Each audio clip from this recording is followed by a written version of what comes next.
ఎందుకు కళ్ళ ఎదుట దావీదుని కళ్ళ ఎదుట ఎందుకు చూడలేకపోతాడంటే కారణాల్లో ముఖ్యమైన కారణం ఏంటంటే దావీదు గారి యొక్క ఆ యొక్క ఫేమ్ని తట్టుకోలేకపోతున్నాడు.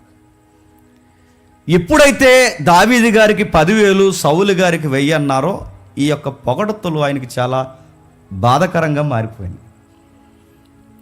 నిజానికి ఎప్పుడు గుర్తుపెట్టుకోండి, ఈ చెడగొట్టే వాళ్ళు ఎప్పుడు ఎలా ఉంటారంటే ఏం పొగడాలో తెలియదు, ఎలా పొగడాలో తెలియదు, ఏది ముందెట్టాలో తెలియదు, ఏది ముందెట్ట కూడా తెలియదు. ఈ దిక్కుమాలిన పొగడతలు బాగున్న వాళ్ళని చెడగొడతాయి. నువ్వేదో పెద్ద ఎత్తేస్తున్నావు అనుకుంటే ఎత్తే ఉన్నది కాడికి ఎత్తే కింద ఏం చేస్తావు, కుదించేస్తావు వాడిని. చక్కగా ఉన్న వాళ్ళిద్దరి మధ్య చిచ్చు పెట్టడానికి కానీ ఈ పనికిమాల పొగడతలు కదా, ఈ పొగడ్తలు పెట్టారు. ఈ వచ్చి పాటలు పాడిన ఆడోళ్ళు కుదురుకున్నారా? మరి ఎవరో ఆ రైటర్స్ ఎవరో తెలియదు, కానీ దిక్కుమాల రైటింగ్లు అన్నీ రాస్తారు. ఆ సాంగ్ లిరిక్స్ అన్నీ తప్పు. అంటే తప్పు అంటే నిజానికి రైట్ అవ్వచ్చు, కానీ ఆ టైం లైన్లో తప్పు. అది రాజుండగా టైం లైన్లో పాడడం తప్పు. దావీదుకు 10 ఏళ్ళు కాకపోతే 1,000,000 అనండి, 1,000,000 కాకపోతే 1,00,000 అనండి, అనొచ్చు, తప్పు కాదు. కానీ అది రాజు ఎదుట అనడం గౌరవప్రదమైన విధానమా? కనీసం సెన్స్ ఉండాలి కదండి. మొత్తం మీద ఏదో చేశారు, ఆ చేసిన రగడికి మనిషి మనసులో పెట్టుకున్నాడు.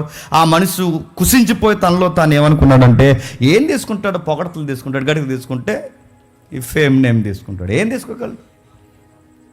తీసుకొని నాకు కావాల్సినవన్నీ నాకు ఉన్నాయి కదా అనుకుని ఆ మనిషిని కళ్ళ ఎదుట చూడలేక ఏం చేశాడట, సహస్రాధిపతిని చేశాడు. అంటే సుమారు కొన్ని 100 మంది మీద అధిపతిగా పెట్టాడు. కొంతమంది 100 మంది మీద అధిపతిగా ఎందుకు పెట్టాడు? అది కూడా కుయుక్తే. ఎందుకు 100 మంది మీద సైన్యాధిపతి కాకుండా ఒక ఆర్థిక శాఖ ఇవ్వచ్చుగా? ఆర్థిక శాఖ కాకపోతే ఆ ఫుడ్ డిపార్ట్మెంట్ ఉంటుంది, ఆ శాఖ ఇవ్వచ్చుగా? మరి పర్యావరణ శాఖ ఇవ్వచ్చుగా? ఏదో ఒక శాఖ రాజ్యంలో పర్యావరణం ఇవ్వచ్చు, లేదా ఫుడ్ డిపార్ట్మెంట్లు ఇవ్వచ్చు, లేదా ఆర్థిక మంత్రికి ఇవ్వచ్చు, ఏదో ఒక క్యాడర్ ఇవ్వచ్చు. ఏ క్యాడర్ ఇవ్వకుండా యుద్ధంలోనే ఎందుకు పెట్టాడు? యుద్ధంలో లేపేద్దామని. ఎవరిని చెప్పండి? ఇంకొక్కసారి గుర్తుపెట్టుకోండి, ఒక్కసారి ఎవరి మీదన్నా మనకు అసూయ వచ్చిందంటే సామెత ఉంటుంది, ఏమని తెలుసా? పుట్టుకతో వచ్చిందంట. అది చెప్పండి, పుట్టుకతో వచ్చిందంట చెప్పండి, పొల్లల్లో కాల్చే వరకు పోదంట. ఒక్కసారి ఈ వంకర బుద్ధులు ఉన్నాయో, ఈ దరిద్రం బుద్ధులు ఉన్నాయో, ఆ బుద్ధులు పావు. అవి ఏదో అలా మొలకెత్తుతాయి. ఈ టర్న్ కాకపోతే ఈ టర్న్ తీసుకుంటాయి, ఈ టర్న్ కాకపోతే ఈ టర్న్ తీసుకుంటాయి, ఏదో ఒకలాగా టర్న్ మారుస్తుంది. ఆయన ఏం చేశాడు? సైన్యాధిపతిగా పెట్టాడు. కొన్ని 100 మంది మీద అధిపతిగా పెట్టాడు. ఎంతకింత 100 మంది అధిపతిగా పెట్టాడంటే ఏదో ఒక యుద్ధంలో దావీదు పోకుండా ఉంటాడా అని. కానీ గమ్మత్తు చెప్పనా, ఆ యుద్ధంలో కూడా ఈ మనిషికి పేరు వచ్చేసింది. ఎవరికి చెప్పాం? మంచి మాట ఉంటుంది, అది నొక్కు మనం చదువుకుందాం. యెహోవా తన్ను విడిచి తన తోడై ఉండుట చూసి దావీదుకి మిక్కిలి భయపడును.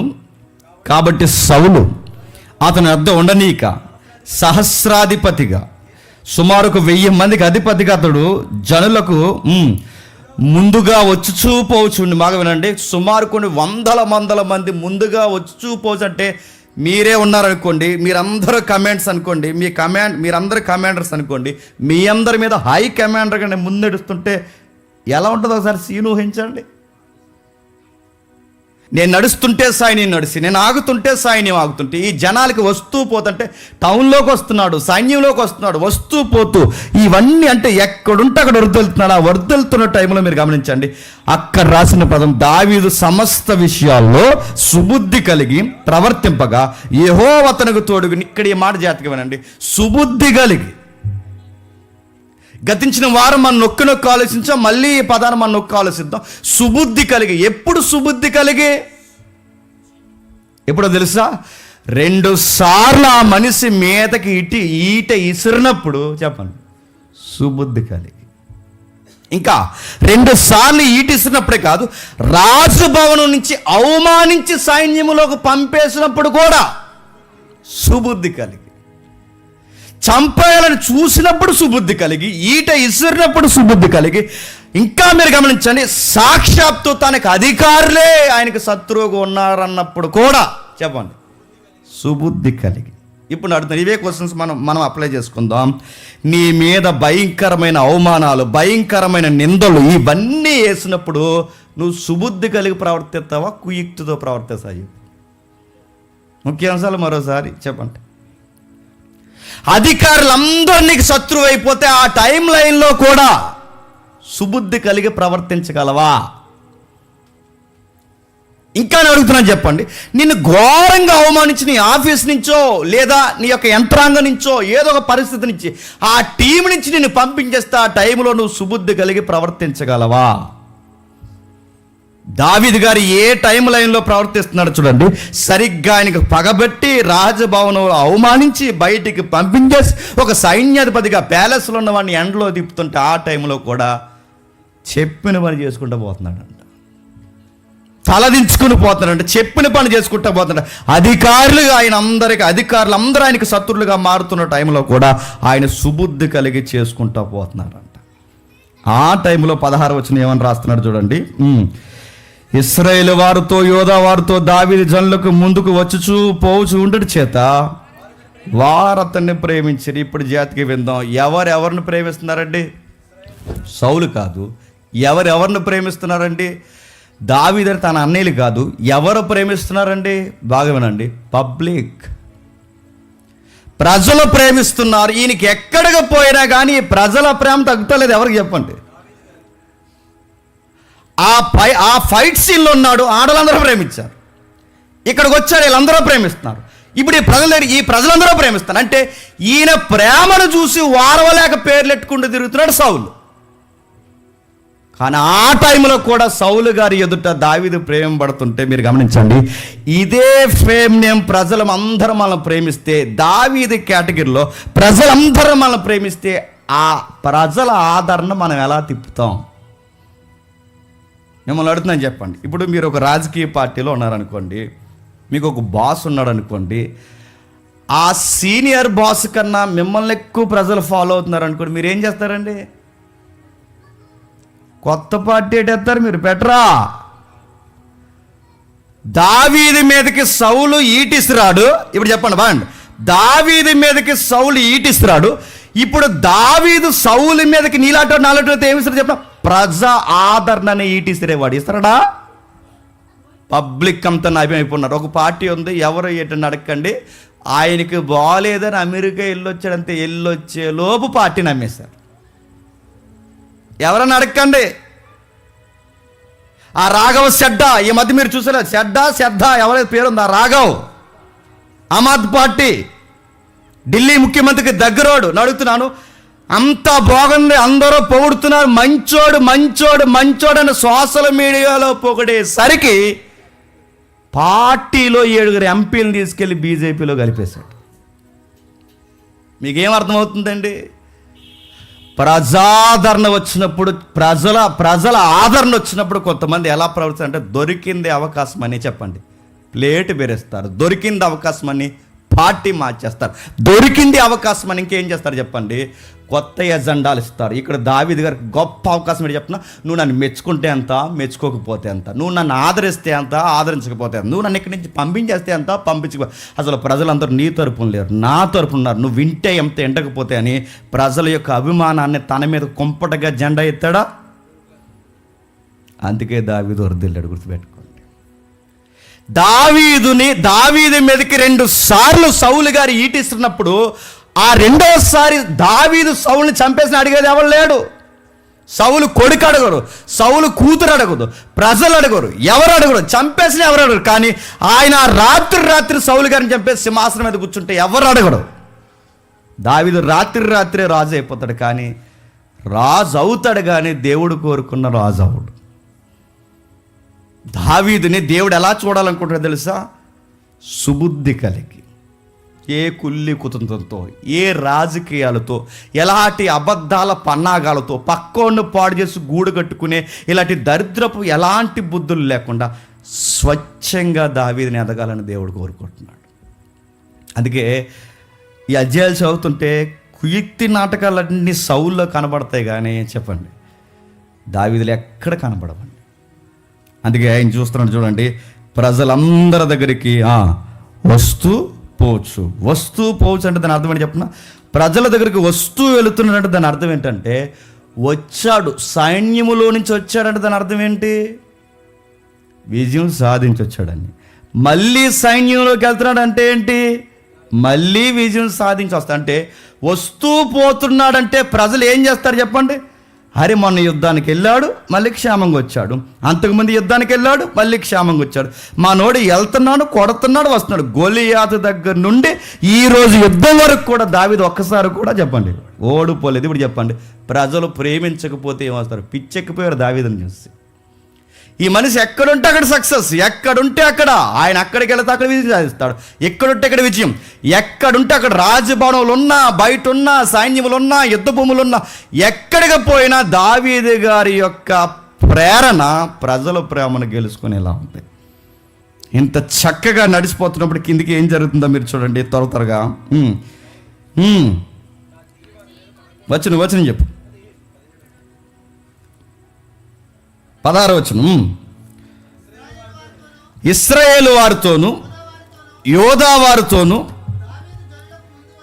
దావీదు జనులకు ముందు వచ్చుచు పోవచ్చు ఉండుట చేత వారతను ప్రేమింపగా.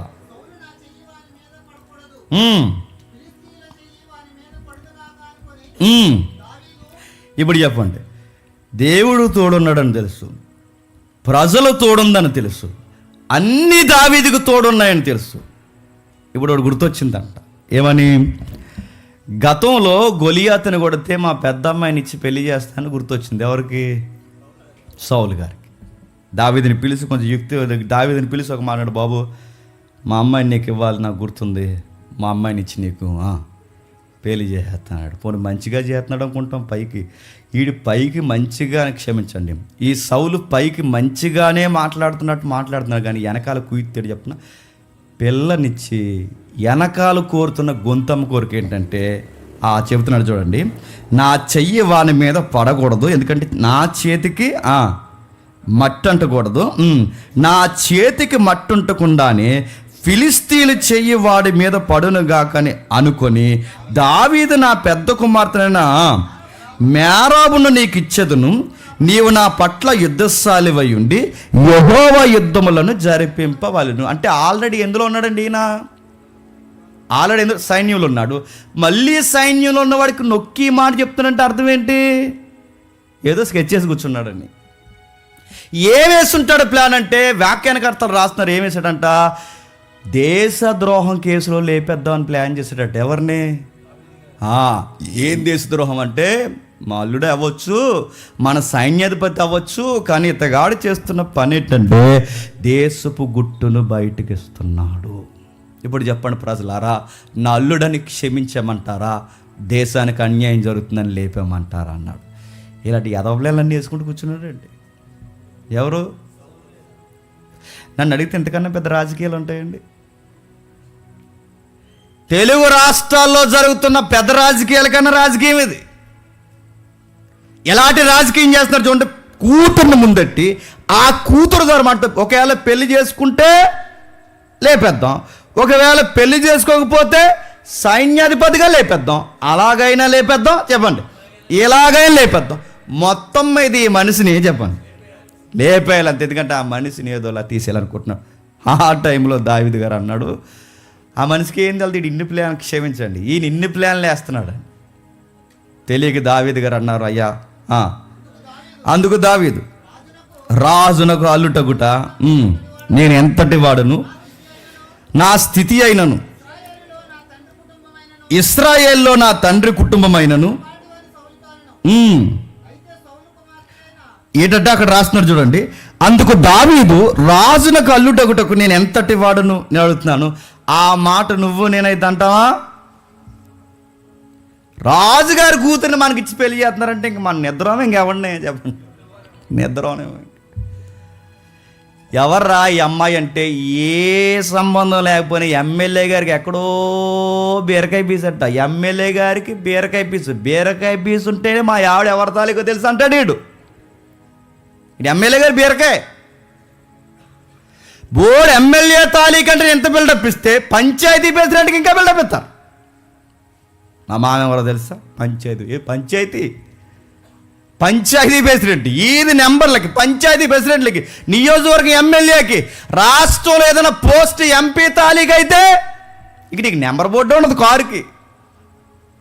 నీ నాపితే మాట్లాడితే ఎమ్మెల్యే గారు అంటావు, మాపితే ఎమ్మెల్యే గారు తాలీకి అంటావు. ఎవడన్నా అడగండి, ఫలానా ఎమ్మెల్యే గారి తాలీకి లేదా ఫలానా అంట. కానీ ఇతను చూడండి, రాజుగారు అమ్మాయిని తెచ్చిస్తానంటే అదేనండి దావీదులో దేవుడికి నచ్చేది. అంత అమ్మాయిని తెచ్చిస్తానంటే ఆ టైంలో దావీదు అంటున్నాడు, అసలు నేను ఎవరిని, ఆ రేంజ్ ఏంటి నాకు తెలుసు సార్. ఈరోజు ఏదో ఈ ఫేమ్ నేమ్ వచ్చిందని మీ అమ్మాయిని తెచ్చి నాకు ఇచ్చేస్తే, నేను రఫ్ అండ్ టఫ్గా పెరిగిన అబ్బాయిని మీ అమ్మాయి నాతో చెప్పండి మ్యాచ్ అవుతారు. మీ రేంజ్ వేరు, చెప్పండి మా రేంజ్ వేరు. ఇవన్నీ నాకు కుదరవు సార్. ఎంత బాగా ఓపెన్గా చెప్తున్నాడండి. ఏ టైంలో చెప్తున్నాడు తెలుసా? దేశమంతా దావీదు పేరు మ్రోగిపోతుంది ఆ టైంలో. ప్రతి సిటీలో దావీదు కోసం మాట్లాడుకుంటున్నారు. యువరాజు కూడా ఆయన ఫ్యానే, వాళ్ళ అమ్మాయిలు కూడా ఆయన ఫ్యాన్సే, ఆ దేశంలో స్త్రీలందరూ ఆయన ఫ్యాన్సే. ఇంత గొప్ప స్థితి, ఇంత పేరు వచ్చినప్పుడు కూడా ఏమన్నాడు తెలుసా? నా రేంజ్ ఏంటో నాకు తెలుసు సార్ అన్నాడు. మనమైతే మనం ఏముంది చెప్పండి, టైం వచ్చింది కాబట్టి, పేరు వచ్చింది కాబట్టి, మావా చెప్పండి నీ పిల్లని ఎత్తాను అంటున్నావు నాకు అంటాము. మీరు గమనించండి, దావీదు గారు ఫేమ్ నేమ్ ఏమి చూడకుండా ఆయన ఎంత ఎదిగినా తన కాళ్ళు చెప్పండి నేల మీద ఉన్నాయి. అందుకే దావీదు సక్సెస్ అయ్యాడు. కాస్త పేరు వస్తే మాటలు మారిపోతాయి, కాస్త పేరు వస్తే మన చూపులు మారిపోతాయి, కాస్త పేరు వస్తే మన మనసును పలకరించే విధానం మారిపోతుంది. కాస్త ఏమన్నా ఫైనాన్షియల్గా మనం సెట్ అయితే పాతోలు ఎవరో మనకు తెలిసి ఏంటంటే చోటు చూసున్నట్టు పోతామ్మా. అందుకే దేవుడు ఆశీర్వదించడం మళ్ళీ చెప్తున్నాను. మన దేవుడు ఎందుకు ఆశీర్వదించాడు? నీ తల తెక్కల వ్యవహారాలు తెలుసా ఆయనకి. నేను ఒక ఏరియాకి వెళ్ళాను ఒకసారి, ఎవరు ఏంటని అడగండి. దొడ్డన్న, నేను, ఎంఎస్ గారు ఒక పాస్టమ్ గారు డేట్ అడగడానికి వెళ్ళి, వచ్చింది జేమ్స్ అని తెలుసు, వచ్చింది సేవకులు అని తెలుసు. కనీసం పైనుంచి చూసి సీసీ కెమెరాల్లో చూసి వీళ్ళు వచ్చారు, వీళ్ళేవో డేట్స్ అడుగుతున్నారు, వీళ్ళ మనల్ని డేట్స్ అడగడం ఏంటంటే కనీసం వచ్చి ఖాళీ లేవనో కుదరదు బ్రదరు ఏదో చెప్పాలి కదండి, నిద్రపోయారని చెప్పండి. 2 సార్లు తిరిగాం, 3 సార్లు తిరిగాం, తర్వాత దేవుని చిత్తం కదా ఆగిపోయాం. తర్వాత మళ్ళీ అదే మనుషులు నన్ను ఒక 5 years తర్వాత మళ్ళీ నన్ను గుర్తుపట్టి, జేమ్స్ బ్రో బాగున్నారా అన్నారు. ఆ రోజు నుంచి ఈ రోజు వరకు బాగానే ఉన్నాను అన్నాను. దేని బట్టి గౌరవిస్తారండి ప్రజలు? ఫేమ్ నేమ్ని బట్టి. ఇంకా చెప్పనా, కింద ఇంకో అమ్మాయి తగులుతుంది దావీదుకి, పెద్ద అమ్మాయి కూడా అయిపోయింది, చిన్న అమ్మాయి వస్తుంది. ఆ అమ్మాయి దావీదుని లవ్ చేస్తుందంట. అన్నీ వన్ సైడ్ లవ్వే దావీదుకి. అట్నుంచేమో ఆ స్త్రీలు, ఇట్నుంచేమో ఈవిడ, ఇట్నుంచేమో పెద్ద అమ్మాయి సంబంధం. నేను అడుగుతాను, ఫేమ్ రావడం ఎంత గొప్ప సంగతో దాని వెనకాల తలపోట్లు కూడా అంత గొప్ప సంగతి గుర్తుపెట్టుకో. నాకు మెజారిటీ శత్రులు ఎవరు చెప్పినా, నేను పెళ్లి సంబంధాలు నో చెప్పినారు తెలుసా? వాళ్ళకి తెలిసి పెద్దవాళ్ళకి అడగండి, వాళ్ళకి నో చెప్పానని నా నాశనాన్ని కోరుకున్నారు. నాకు బాగా తెలుసు. ఆ టైంలో వీడు పోతే బాగుండి మా సంబంధం నో చెప్పాడు అనుకున్నారు వీళ్ళు. ఆ టైంలో నేను ఒక అడిగినప్పుడు, ఆ టైంలో అంటే దిగువ స్థాయిలో చిన్న స్థాయిలో అప్పుడు ఉద్యోగం వచ్చి నేను సంబంధం చూస్తున్నప్పుడు మా అన్నయ్య బ్యాంక్ ఎంప్లాయీ ప్రశాంత్ గడ ఎక్కడ ఉంటాడు, వాడికి పెళ్లి చేసేసారు. వాడికైనా అంటే నాకు కంగారు పెట్టారు, నన్ను కూడా చేసుకోమన్నారు. చేసుకోమంటే తర్వాత ఒక అమ్మాయిని అడిగారు. అడిగితే ఆ అమ్మాయి ఏముందో తెలుసా? నాకు బాగా గుర్తెట్టుకుంటాను ఎలాంటి నేను. ఆ అమ్మాయి ఏముందో తెలుసా? ఎంత మంచి భక్తుడు మాకు వద్దు అన్నారు. అప్పుడు ఈ వ్యక్తి మాకొద్దు సెట్ అవుదన్నారు. కానీ ఇప్పుడు వాళ్ళు అంటారు, నేను అడుగుతున్నాను, జేమ్స్ని మిస్ అయిపోయామంటారు. నాకు చెప్పిన వీళ్ళు ఏం చూస్తున్నారంటే ఆ రోజున్న ఆ జేమ్సే, ఈ రోజు ఉన్నది ఈ జేమ్సే. మరి ఈ రోజు ఎంత కావాలనుకుంటున్నారంటే జనాలకు ఏం కావాలి చెప్పండి? ఫేమ్ కావాలి, ఫాలోయింగ్లు చూస్తారు, లెక్కలు చూస్తారు, ఇవన్నీ చూస్తారు. దావీదు గారిని కూడా చూస్తున్నారు. ఇంతమందిని చూస్తున్నప్పుడు ఆ టైంలో ఈ అమ్మాయి ప్రేమిస్తుందంట. ఎవరు ఆ అమ్మాయి అంటే 20 అయితే తన కుమార్తె అయిన మేకేలు దావీదును ప్రేమించింది. ఏ టైంలో? ఆ పెద్ద అమ్మాయి సంబంధం వద్దన్నాడు. ఎందుకు వద్దన్నాడు? మీ రేంజ్ ఏంటి, మీ రేంజ్ ఏంటి, మా రేంజ్ ఏంటి, మీ స్థితి ఏంటి, మా స్థితి ఏంటి, మాకు వద్దు సార్, నాకు సెట్ అవుతుందంటే ఆ టైంలో దొరికింది అవకాశం అని దావీదుకి ఆ సంబంధం ఇవ్వకుండా రద్దు చేసేసాడు. ఈ సంబంధం రద్దు అయిపోయినట్టునే వీళ్ళు చిన్న అమ్మాయి ప్రేమిస్తుందని సౌలుగా తెలిసిన వెంటనే తిట్టాలి కదండి. ఇటు అబ్బాయిలు ప్రేమించడం ఏంటంటే నిన్ను ఎలా పెంచానని అడగాలి కదండి. అడగకుండా మంచి పని చేసావే బిడ్డ అనుకున్నాడట. నాకు అదే కావాలి, ఆడనే ప్రేమించు అన్నాడు. ఎవరిని చెప్పండి? ఆడనే ప్రేమించు. ఎందుకంటే ఎందుకు ప్రేమించిందని, ఎందుకు చిన్నమ్మాయి అంటే పెద్ద అమ్మాయి ప్రేమిస్తే ఈ మాట అనుకుంటాడు లేదు, నా దగ్గర నాకు విచిత్రంగా అనిపించిన పదం అండి. దావీదు గారిని చిన్నమ్మాయి ప్రేమిస్తుంటే ఎందుకంత అలా మురిసిపోతున్నాడు అంటే అక్కడ రాశాడు, మీరు చూడండి. అయితే తన కుమార్తె అయిన మేకయలు దావీదును ప్రేమించి ప్రేమ కలిగి ఉండుట సౌలు వినినప్పుడు సంతోషించాడు. ఎందుకు సంతోషించాడు? అతనికి ఉరే. నేను మళ్ళీ అడుగుతున్నాను, ఎందుకు ఊరి చెప్పిన? ఈ అమ్మాయి ఏం చూసింది దావీదులో? ఫేమ్ చూసింది, నేమ్ చూసింది, అందం చూసింది, గుణాన్ని చూసింది, రోజు రోజుకి పెరుగుతున్న ఆయన స్థితిగతులు చూసింది, అన్నీ చూసింది. కానీ దావీదులో మేకాలు చూడనది ఏంటో తెలుసా? దేవుడు కోసం దావీదుకున్న దేవుని పిచ్చి చూడలేదే అమ్మాయి. బయట ఉన్న అందాన్ని చూసింది, ఫైట్ సీన్ చూసింది, పేరు చూసింది, అన్నీ చూసింది. కానీ అమ్మాయికి నచ్చింది ఏంటో తెలుసా? దావీదులో భక్తి అమ్మాయికి నచ్చదో, అందుకే ఉరి. అంటే ఈ అమ్మాయి చిన్నమ్మాయే, మంచి అమ్మాయే, అందగత్తే, శీలమున్న అమ్మాయే. కానీ ఈ అమ్మాయికి ఉన్న 5వ స్థానం లోపం ఏంటో తెలుసా? ఆ అమ్మాయికి భక్తి ఉండదు. ఇప్పుడు చెప్పండి, ఒక భక్తిపరుడికి భక్తి లేని దాన్ని జంట చేస్తే ఏమవుద్ది? ఉరే. నేను మళ్ళీ చెప్తున్నా, నాటుగా ఒక పదం, పెళ్ళాం భర్తకి, పెళ్ళాం మొగుడికి ఉరవుద్దా అంటే అవుద్ది. ఎప్పుడు చెప్పనా? నీకు భక్తి ఉండి మీ ఆవిడికి భక్తి లేకపోతే అది ఉరే. ఇక సెంటర్ జైలు ఉరికన్నా దారుణంగా ఉంటుంది. ఉరే. నేను మళ్ళీ చెప్తున్నాను, ఇద్దరిలో ఎవరో ఒకరికి భక్తి ఉండి ఒకరికి భక్తి లేకపోతే ప్రమాదమే. ఈ భయంకరమైన పరిస్థితులు ఉంటాయంటే ఉంటాయి. అందుకే సౌలు గారు స్కెచ్ చేశాడు ఏమని? ఆ అమ్మాయికి భక్తి లేదన్న సంగతి తండ్రికి తెలుసు. పెద్ద అమ్మాయి వేరు, చిన్న అమ్మాయి వేరు. వీడికి కరెక్ట్ ఆఫీసర్ ఎవరు చెప్పండి? చిన్న అమ్మాయి. మాట్లాడితే దేవుడు తోడొట్టున్నాడు, మాట్లాడితే దేవుడు తోడొట్టున్నాడు, మాట్లాడితే దేవుడు తోడొట్టున్నాడు, మాట్లాడితే దేవుడు తోడొట్టున్నాడు. కనుక ఏ దేవుడు తోడొట్టు సౌలు చూసి భయపడిపోయాడో, మా అమ్మాయి కనుక ఈ అబ్బాయి లైఫ్లోకి వెళితే ఆ దేవుడికి దావీదు నేను చెప్పండి దూరం చేస్తుంది, ఊరి. అందుకే మీరు చూడండి, ఆ అమ్మాయికి భక్తి లేదంటారంటే లేదు. ఎక్కడుందా వచ్చిన ఒకసారి 2వ సమూయేలు గ్రంథం, 2వ సమూయేలు గ్రంథం త్వరగా 2వ సమూయేలు గ్రంథం ముగిద్దాం త్వరగా. 2వ సమూయేలు గ్రంథం 6వ అధ్యాయం, 2వ సమూయేలు గ్రంథం 6వ అధ్యాయం, 2వ సమూయేలు గ్రంథం 6వ అధ్యాయం 16వ వచనం నుండి. సౌలు కుమార్తె యొక్క మేకాలు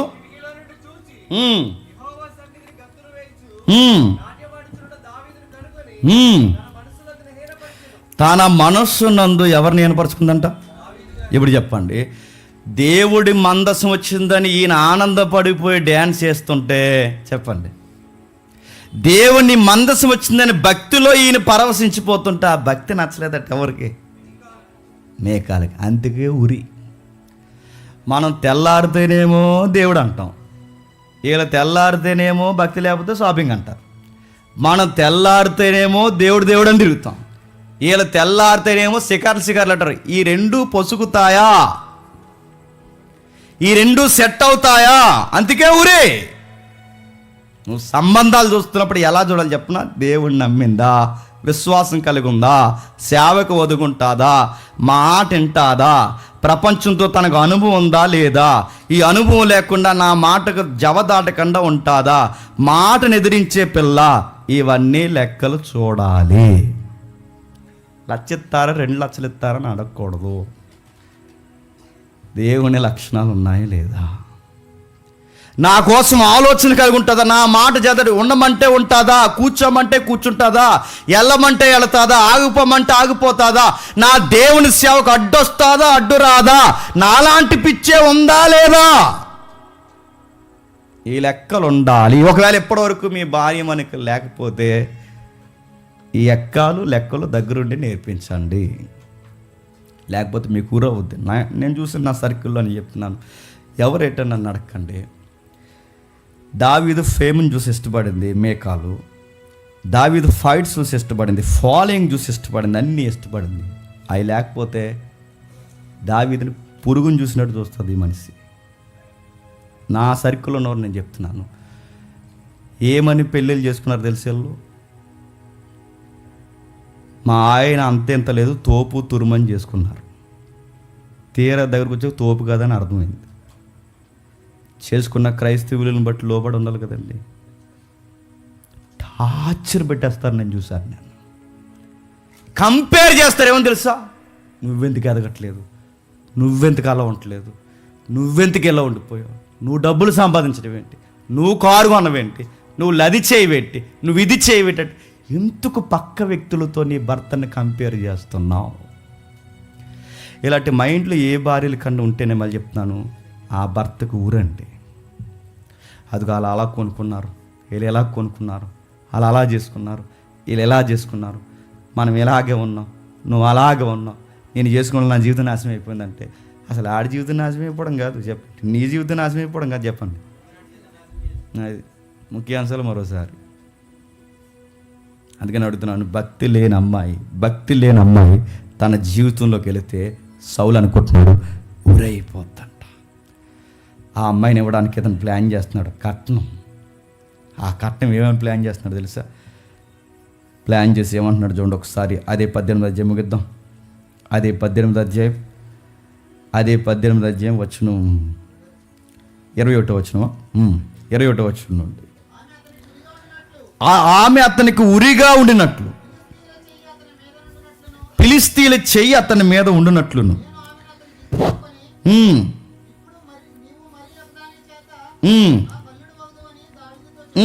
పెద్ద అమ్మాయిని ఎలాగా చేయలేకపోయిన అల్లుడు. చెప్పండి. చిన్న అమ్మాయి అన్ని దొంగ మామగారులు అండి వీళ్ళందరూ. ఇలా జిత్తులు మారి నక్క మామగారులు ఉంటే మన కిడ్నీలు అమ్మేసుకోవడం. ఇంకా ఎలాంటి ప్లాన్ చేస్తాను చూడండి. అంత జిత్తులు మారేసి అంటే ఈడు పగ తీర్చుకోవడానికి, నాకు ఈడని వస్తుంది క్షమించండి, సౌలు గారి పగ తీర్చుకోవడానికి పెద్ద అమ్మాయి బతుకునన్నా తాగడేస్తాడు, చిన్న అమ్మాయి బతుకునైనా తాగడితే ఈ మనిషి అనుకున్నది జరగడానికి కూతుర్ల జీవితం ఏమైపోయినా పర్వాలేదు. ఎంత దారుణం అండి, ఎంత తప్పండి, ఎంత ఘోరాతి ఘోరం అండి. ఆ ఘోరాతి ఘోరంలో అతను చేస్తున్న నిర్ణయాలు ఏమంటాడు 21లో, ఫిలిష్తీయుల చెయ్యి అతని మీద ఉండునట్లు నేను ఆమెను అతనికి ఇత్తును అనుకుని. ఇందాక కూడా పెద్ద అమ్మాయిని ఇవ్వడానికే ఫిలిష్తీయులు వంక పెట్టాడు, ఇప్పుడు చిన్న అమ్మాయిని ఇవ్వడానికి కూడా. అంటే పెద్ద అమ్మాయిని చేసినప్పుడు చేతికి నా మట్టి అంటుకోకూడదు, ఇప్పుడు చిన్న అమ్మాయిని చేస్తున్నప్పుడు కూడా నా చేతికి మట్టి అంటకుండా ఫిలిష్తీయులతో లేపేయాలి. ఎలా లేపేయాలి? తన సేవకులను పిలిపించి దావీదుతో రహస్యముగా మాట్లాడి రాజుని యందు ఇష్టము కలుగున్నాడు, నీ సేవకులందరూ నీ ఎడల స్నేహముగా ఉన్నారు, కాబట్టి నువ్వు రాజునకు అల్లుడు కావాలని ఆజ్ఞిచ్చను. సౌలు సేవకులు ఆ మాటను బట్టి దావీదుతో సంభాషింపగా, దావీదు నేను దరిద్రుడినై ఎన్నిక లేనివాడినై ఉండగా రాజునకు అల్లుడొకట స్వల్ప విషయం అని మీకు తోచునా అని వాడుతానంటే ఏమర్థమవుతుంది? ఈ రోజుల్లో కట్నాలు మనకి ఇండియాలో ఆడవాళ్ళు ఇస్తారు, కానీ అక్కడ కట్నాలు మగోళ్ళు ఇస్తారు.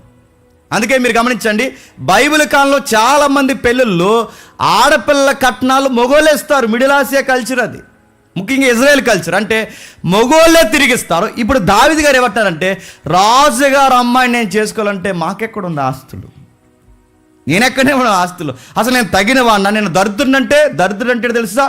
బాగా వినండి. పేదరికంలో మరింత పేదరికంలో కేటగిరీస్ గుర్తుపెట్టుకోండి. పేదల్లో మరింత ఇంకా లో కేటగిరీలో ఉన్న వారినే దరిద్రులు అంటారు. అంటే అంత పేదోడు అంతే. అందుకే చూడండి, దారిద్ర రేఖ దిగును బతుకుతున్నారు అంటారు. చూస్తారంటే ఇంకా దరిద్రత, అంటే పేదోళ్ళ కన్నా కటిక పేదవాళ్ళు. అలాంటి పేదరికంలో ఉన్న దావీదు అంటున్నాడు, నేను ఆయనకి ఏం కట్నం ఇవ్వగలను, నేనేం ఇవ్వగలను, నేనెక్కడ ఆయనకి నేను పిట్టలు తొగ్గలను, ఆ అమ్మాయిలు కూడా నాకు ఎందుకు, ఆ పెద్ద అమ్మాయి వద్దు చిన్న అమ్మాయి వద్దు అనగానే ఆ సేవకులు అన్నారట, నువ్వేం కంగారు పడకు, దావీదు గారు క్షమించండి సౌలు గారు నీ దగ్గర నుంచి కట్నాన్ని ఏమీ చూసారే. ఎంత బాగుందండి ఆ మాట వినడానికి. దావీదు గారు మీరేం కంగారు పడకండి, మీ మామగారు నీ దగ్గర నుంచి ఏ కట్నం ఆశించట్లేదు, కానీ చిన్న షరతు ఉంది, అది మీరు చేయగలరు.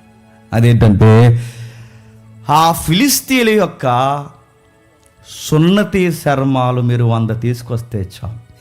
ఇప్పుడు చెప్పండి, ఏం అడగట్లేదని పైకి చూపిస్తున్నాడు, కానీ సౌలు సాక్షాత్తు ఏం అడుగుతున్నాడు చెప్పిన,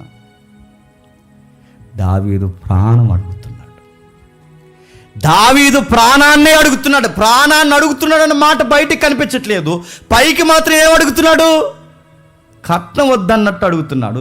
నాకు ఏ కట్నం వద్దన్నాడు, కానీ ఆ వెనకాల మాత్రం తెమ్మంటున్నది ఏంటో తెలుసా, ఆ ఫిలిస్తీన్ల సున్నతి చర్మాలు తీసుకురన్నాడు. ఫిలిస్తీన్ల సున్నతి చర్మాల చరిత్ర మీరు చదవండి, అవి తెస్తే ఎంత పొలిటికల్ వార్ అవుతుందో తెలుసా. చంపేయడం వేరు, చనిపోయిన సైనికుల శవాలను అవమానించడం వేరు. ఇప్పుడు బాగానండి, ఫిలిస్తీన్లు చంపేయడం ఒక లెక్క అయితే, ఆ చనిపోయిన శవాలకు సున్నతి చేయడం అనేది చెప్పండి మరీ అవమానం. అంటే వాళ్ళ దేశాన్ని అవమానించడం, వాళ్ళ రాజ్యాన్ని అవమానించడం, వాళ్ళ సైన్యాన్ని అవమానించడం. అంటే దావీదుని ఏం చేయమంటున్నారు తెలుసా, ఆ దేశాన్ని అవమానించమంటున్నారు. ఏదన్నా తట్టుకోగలరు, కానీ అవమానాన్ని తట్టుకోగలరా? ఇప్పుడు చెప్పండి, పేరుకి పిల్ల ప్రేమిస్తుందని చూపిస్తున్నాడు, పేరుకి నేను ప్రేమిస్తుందని చెప్తున్నాడు, పేరుకి కట్నం వద్దని చెప్తున్నాడు, కానీ జీవితకాలం తీరని శత్రుత్వాన్ని దావీదుకి అటేపు నుండి చెప్పండి రెడీ చేస్తున్నాడు. ఆ రాజకీయాల్లో దావీదుని పెట్టాడు, వెళ్ళాడు. ఆ 26వ వచనంలో ఏం జరుగుతుందో చూడండి. సౌలు సేవకులు ఆ మాటలు దావీదునకు తెలియచేయగా,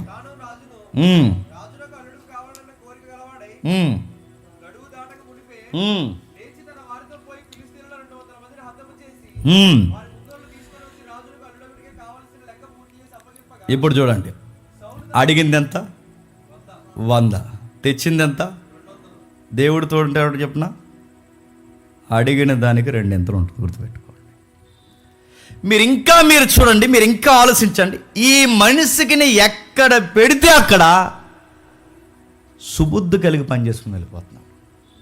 సుబుద్ధి కలిగి పని చేసుకుని వెళ్ళిపోతే దేవుడు మనతో ఉంటాడు. దావీదు గారే నా వెనకాల ఇంత జరుగుతున్నాయి, నా వెనకాల ఇలా చేస్తున్నాడు, నా వెనకాల నిందలు మోపుతున్నాడు, నా వెనకాల సైన్యాన్ని రెడీ చేస్తున్నాడు, నా వెనకాల శత్రుత్వాన్ని రెడీ చేస్తున్నాడు, నా వెనకాల ఆడపిల్ల స్టోరీలే అల్లుతున్నాడు, నా వెనకాల ఇన్ని క్రియేట్ చేస్తున్నాడు, ఇవేమన్నా హార్ట్లోకి తీసుకున్నాడా? అవేం దావీదుకు తెలియదు. తెలిసినా తీసుకోడు, ఏం పట్టించుకోడు. దావీదు గారు తెలిసిందల్లా ఒకటే, అంత 2 సార్లు ఈట ఇసురు కూడా మా అమ్మాయిని నీకు చేస్తా అంటే ఎవడన్నా సంబంధం ఓకే చేస్తాడండి? 2వసారి కూడా కీర్తి పన్ను కూడా మళ్ళీ 2వ అమ్మాయిని చేస్తాడు ఎవడన్నా? నీలాంటి కూతురుని చేసుకుంటాడు ఎవడన్నా అంటాడండి? దావీదు ఎల్లడు చెప్పిన ఎంత త్వరగా కోపపడతాడో చెప్పండి, అంత త్వరగా మర్చిపోతాడు, అంత త్వరగా క్షమించేస్తాడు. దావీదు గారు సౌలు గారిని క్షమించేశాడు. 100 తెమ్మన్నాడట, 200 తెచ్చారట. ఈ వార్త ఫిలిస్తీన్లకు తెలిసింది. ఎవరు తెలిసిందంటే ఫిలిస్తీన్ల సర్దార్లు తెలిసింది. సర్దార్లు అంటే తెలుసుగా, ఫిలిస్తీన్లు అధిపతులు, అధికారులు. వాళ్ళకి తెలిసింది. తెలిస్తే ఏం చేశారు? 28వ వచనం, యెహోవా దావీదుకు తోడయుండుటయు తన కుమార్తె అయిన మీకాలు అతను ప్రేమించుటయు సౌలు చూసి దావీదునకు మరి ఎక్కువగా భయపడి ఎల్లప్పుడూ దావీదు మీద విరోధముగా ఉన్న భావనండి. అరే ఈ మనిషికి దేవుడు తోడున్నాడు, నా కూతురు ఇతను ప్రేమిస్తుంది, ప్రజలు ఈయన ప్రేమిస్తున్నారు, నా కొడుకు ఇతను ప్రేమిస్తున్నారు, అందరూ ఈయన ప్రేమిస్తున్నారు, ఈయనకి విరోధంగా మాట్లాడడం కానీ విరోధంగా నిలబడటం కానీ నా జీవితానికి మంచిది కదన్న భయం ఈ మనిషికి ఉండాలి కదండి. అయినా భయం రావట్లేదంటే కారణం చెప్పిన, అది కయ్యేనిగడ బుద్ధి. గుర్తుపెట్టుకో, దేవుళ్ళు ఉన్న బిడ్డలను బట్టి వెనకాల గుసగుసలో చంపేయాలి తీసేయాలన్న ఆలోచన ఎవరుకుంటాయంటే ఆది నుంచి కయ్యేనిగాడికి ఉన్నట్టు మనకు కనబడుతుంది. ఈ కయ్యేనిగాడు వెనకాల నడిపిస్తుంది ఎవరు చెప్పిన? సాతానుగాడు. సౌలుకి పట్టింది సాతానే, కయ్యేనికి పట్టింది సాతానే, ఇస్కరియోతు యోధాకు పట్టింది సాతానే. ఈ సీన్లో మనకు అడుగు కనబడుతుంది సాతానే. పేరుకి సౌలే కాదు, సాతాను కూడా కనబడుతున్నాడు. ఇంక మళ్ళీ చెప్తున్నాను, దేవుని పిల్లల మీద పడేడ్చే వాళ్ళు ఎవరైనా సాతాను సంబంధులు. దావీదు మీద పడేడుస్తున్నారు, దావీదు మీద పేర్లు పెడుతున్నారు. అరే దేవుడికి తోడున్నట్టు ఇతనికి ఎదురు వెళ్తే మనం దేవుడికి ఎదురు వెళ్ళినట్టారా అని అర్థమవును కదండి. నా బిడ్డలు ఎవరు ప్రేమిస్తున్నారు, ప్రజలు ఈయన ప్రేమిస్తున్నారు. ఇప్పుడు నేను ఈయనకు తోడెళ్తే అందరికీ నేను వ్యతిరేకమై దేవుడికి వ్యతిరేకమైతే నేను అర్థమవును కదండి. అన్నీ తెలుసు కూడా మాట్లాడుతున్నారంటే, అన్నీ తెలుసు కూడా ఈయన తిరగబడుతున్నాడంటే, అన్నీ తెలుసు కూడా పన్నాగాలు పడుతున్నాడంటే, అన్నీ తెలుసు కూడా ఫిలిస్తీన్ శత్రులుగా మార్చాలనుకుంటున్నాడంటే ఏమి ధైర్యం? అసూయ వచ్చిందనుకోండి, ఏం మాట్లాడుతున్నామో తెలియదు, ఏం ఆలోచిస్తున్నామో తెలియదు, ఏ పనులు చేస్తున్నామో తెలియదు.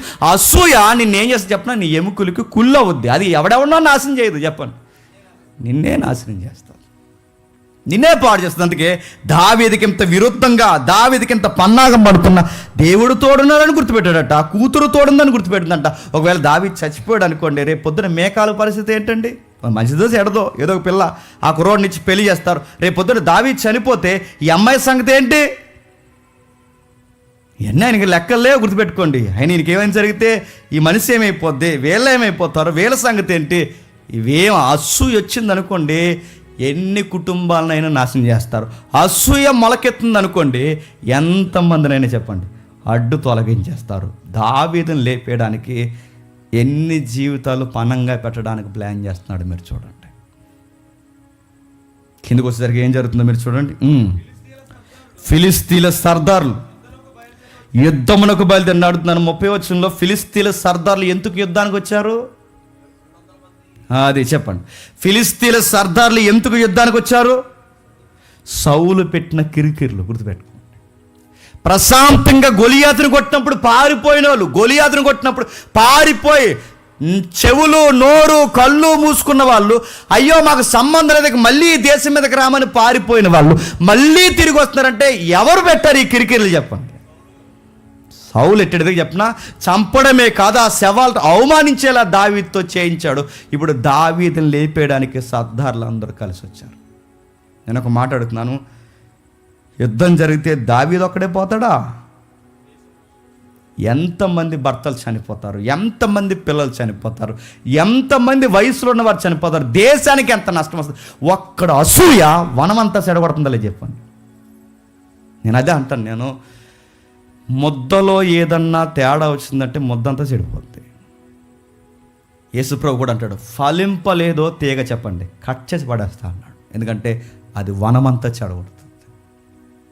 ఒక్కడు పరిచర్యకి ఎన్ని పన్నాగాలు పండుతున్నారు చూడండి. దేవుడు తోడున్న వ్యక్తిని అని చేయడం ఎవడి వల్ల అవుద్దండి?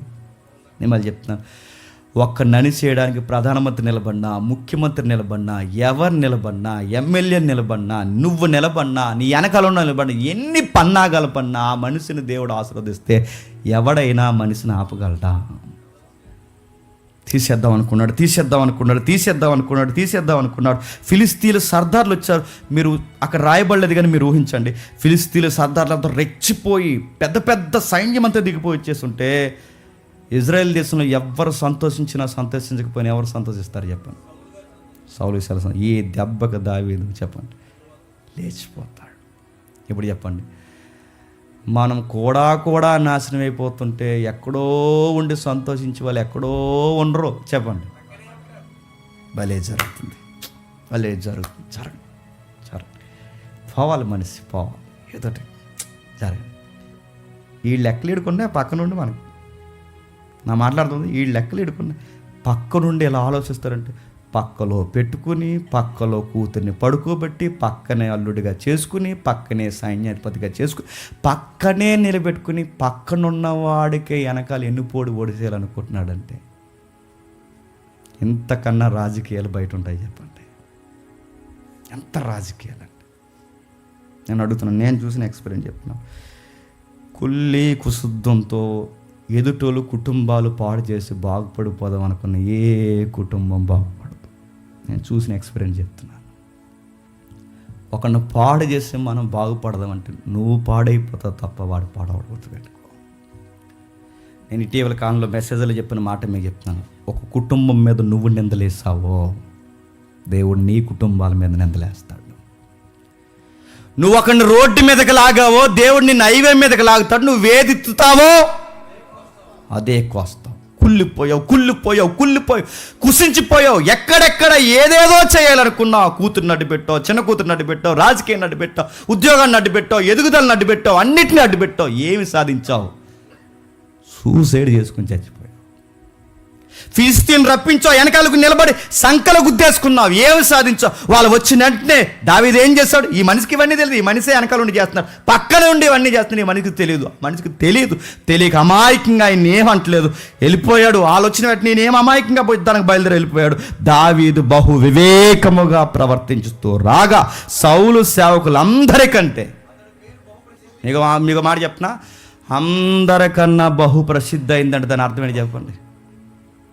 నువ్వు తొక్కేయాలనుకునే కొద్ది పేరు వచ్చేస్తాయి, నువ్వు తీసేయాలనుకునే కొద్ది ఎదిగిపోతాడు, నువ్వు వద్దనుకునే కొద్దీ ఇంకా శ్రద్ధపడతాడు. మళ్ళీ గుర్తుపెట్టుకోండి, మీరు ఎన్ని నిందలేస్తే అన్ని పూదండలుగా మార్చడానికి మనం టైటిల్ పెట్టాం.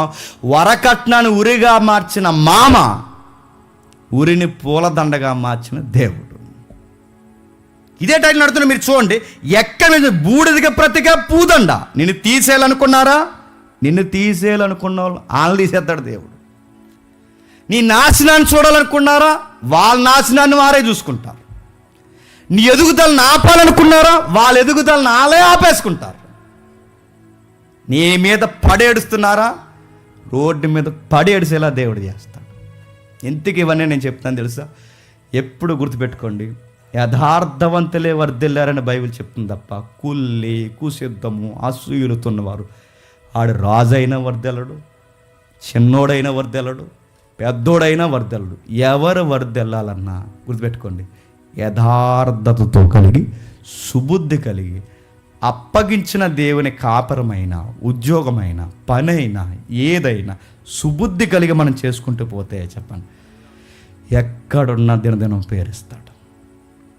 నాకు పేరు రావాలని మరొక ఆయన పేరు చెడగొడితే నాకు పేరు వస్తుందండి? సౌలు అదే అనుకుంటున్నాడు. దావీదు పేరు చెడిపోతే నాకు పేరు వస్తుంది అనుకుంటున్నాను. అడుగుతున్నాను, పక్కోడు పేరు చెడగొడితే నీకు పేరు వస్తుందని ఎంత అమాయకంగా ఎలా అనుకుంటావు? పక్కవారి కుటుంబాన్ని పాడు చేస్తే నీ కుటుంబం బాగుంటుందని అంత అమాయకంగా ఎలా అనుకుంటున్నావు? నేను మళ్ళీ చెప్తున్నాను, గుర్తుపెట్టుకోండి, మనం ఏమి ఎత్తుతామో చెప్పండి, అదే కోస్తాం. మీకు మాట చెప్పనా, ఈరోజు తెలియకపోవచ్చు సౌలు బుద్ధి, రేపు తెలియకపోవచ్చు సౌలు బుద్ధి, ఎల్లుండి తెలియకపోవచ్చు సౌలు బుద్ధి. చచ్చే లోపు సౌలు ఏంటో బయటకు తెలిసిపోవడలేదు చెప్పండి. తెలిసిపోయాడు. నువ్వు బయటికి ఎంతగా భక్తిని నువ్వు కనపరిచినా, ఎంతగా భయభక్తులు ఉన్నట్టు కనబడినా, దేవుడు ప్రతిదాన్ని ఒకసారి చెప్పండి బయలుపరుస్తాడు. అందుకే సాధ్యమైతే సుబుద్ధి కలిగి వర్ధిల్లండి, ఆశీర్వాదకరంగా ఉండండి. ఇక్కడ ఈ మాట చదువుతుంటే 30 వచనంలో దావీదట తోటి సేవకులందరికన్నా అతని పేరు బహు ప్రసిద్ధికి ఎక్కిందంట. ఎందుకు ఎక్కింది చెప్పండి? ఇంకో మాట చెప్పండి, దావీదు గారి పేరు అంత ప్రసిద్ధికి ఎక్కడానికి కారణం ఏంటి చెప్పండి? రాజుగారు పెద్ద అమ్మాయిని చేస్తానంటే తగ్గించుకున్నాడు, చిన్న అమ్మాయిని చేస్తానన్నా తగ్గించుకున్నాడు, ఎంతమంది పొగుడుతున్నా తగ్గించుకున్నారు, రాజు అయ్యే అవకాశం రాత్రికున్నా తగ్గించుకున్నాడు. ఇంతగా ఎందుకు ప్రసిద్ధి హెచ్చింపబడుతున్నాడు చెప్పిన? తగ్గించుకున్నాడు గనక హెచ్చింపబడుతున్నాడు. నేను ముగిస్తున్నాను. మనం ఇతరులను తగ్గించి మనం హెచ్చింపబడతామంటే హెచ్చింపబడం, మనల్ని మనం తగ్గించుకుంటేనే చెప్పండి హెచ్చింపబడతాం. మన స్థాయి ఏంటో మనకు అర్థమైతేనే హెచ్చింపబడతాం. దావీదు గారు తన భూమి మీద నిలబడ్డాడు. ఎంత ఫేమ్ వచ్చినా, తనకి ఎంత పేరు వచ్చినా భూమి మీద నిలబడ్డాడు. తనను తాను తగ్గించుకున్నాడు కనుకే హెచ్చింపబడ్డాడు. ఈ మాట చదువుతుంటే అన్ని నామముల కన్నా చెప్పండి పై నామము యేసుక్రీస్తు వలె తనను తాను దావీదు చెప్పండి తగ్గించుకున్నాడు. యేసుప్రభు కూడా దేవుడితో సమానుడై ఉండి విడిచిపెట్టకూడనని భాగ్యమని ఎంచుకొనక మనుషునిగా పుట్టి దాసుని స్వరూపం ధరించుకుని భూమి మీదకు వచ్చి తనను తాను తగ్గించుకున్నందుకు ఆ విధేయతలో అన్ని నామముల కన్నా చెప్పండి పై నామం ఉందంట. ఆ మోడల్ నీకు నాకు ఏమి నేర్పిస్తుంది చెప్పిన? మనం ఎంత తగ్గించుకుంటే చెప్పండి అంత హెచ్చింపబడతాం. మనం ఎంత హెచ్చించుకుంటే చెప్పండి అంత తగ్గింపు. ఇదే సీక్రెట్. ఇంకెంతకన్నా సీక్రెట్లు ఏమి లేవు. చాలామంది అడుగుతారు ఎలాగన్నా సొసైటీలో ఎదగడం ఎలాగంటే ఏం లేదు, తగ్గిపోవడమే. అంతకన్నా సీరియస్గా అడిగేది ఏం లేదు. అడుగుతుంటారు ఆ వీడియోలు ఎలా అప్లోడ్ చేయాలంటే ఇలాగే అప్లోడ్ చేయాలి, మాకులాగే ఇంకేం కొత్తగా ఏమి ఉండదు ఇంకా. అంటే అది ఎలాగ పబ్లిక్లోకి ఎలా వెళ్ళాలి ఏంటి, ఎలాగ వెళ్తావు, తగ్గించుకుంటే వెళ్తావు, దేవుడు పట్టుకుంటే వెళ్తావు, దేవుడు ఆస్వాదిస్తే వెళ్తావు. దేవుడు ఎంతగా దేవుడిని పైన బట్టి మనల్ని మనం తగ్గించుకుంటే చెప్పండి అంత ఆస్వాదిస్తాడు. దావీదు ఎవరిని కనుబరుస్తాడు ఆ తగ్గింపులంటే నజరేయుడైన యేసుని. అందుకే ఇలాంటి టైం లైన్లోనే పాట రాసుకున్నాడు. ఏమనంటే యెహోవా నా దేవా, ఆ 4వ కీర్తన ఉంటుందిగా, ఆ టైంలోనే పాట రాసుకున్నాడు. నరులెల్లరూ నాకు చెడ్డ పేరు తేవాలని చూస్తున్నారు, దినమెల్లా నన్ను భక్షించాలని చూస్తున్నారు, కానీ నేను నీ చరణ జొచ్చి ఉన్నాను. నువ్వు నాకు తోడుంటే చాలు. నన్ను ఏం చేసావు తెలుసా, నా శ్రమలన్నీ ద్రాక్ష తోటల్లాగా చెప్పండి మార్చేస్తాం. శత్రువులందరూ నా నాశనాన్ని చూస్తున్నారు, కుడి ఎడమలు 1000 మంది నిలబడ్డారు. ఆ టైంలో నేనేం చేస్తానంటే ప్రేయర్ చేసుకుంటాను, ప్రశాంతంగా భోజనం చేస్తాను. వాళ్ళు తెల్లవారులు నా కోసం ఆలోచిస్తారు, నేను తెల్లవారులు ప్రశాంతంగా చెప్పండి నిద్రపోతాను. దేవుడి మీద అనుకున్నవాడు ఏం ఆలోచించకుండా ప్రశాంతంగా నిద్రపోతాడు. వాళ్ళకి నిద్ర రాదు మనల్ని చూసి. ఎవరిని తెల్లవారు మన కోసమే డిస్కషన్, వాళ్ళకి నిద్ర కొరువు దెయ్యాలు. తెల్లవారులు మాట్లాడుకుని ఏ జబ్బు వచ్చేది నిద్ర లేక. కానీ మనం మాత్రం పెరిగన్నం మామిడికాయ తినేసి చెప్పండి ప్రశాంతంగా చెప్పండి నిద్రపోతాం. అందుకే కుడి ఎడమలు 1000 మంది నిలబడినా చెప్పండి మనకి ఏ భయం లేదు, ప్రశాంతంగా చెప్పండి నిద్రపోతాం. దేవుడు మిమ్మల్ని దీవించును గాక.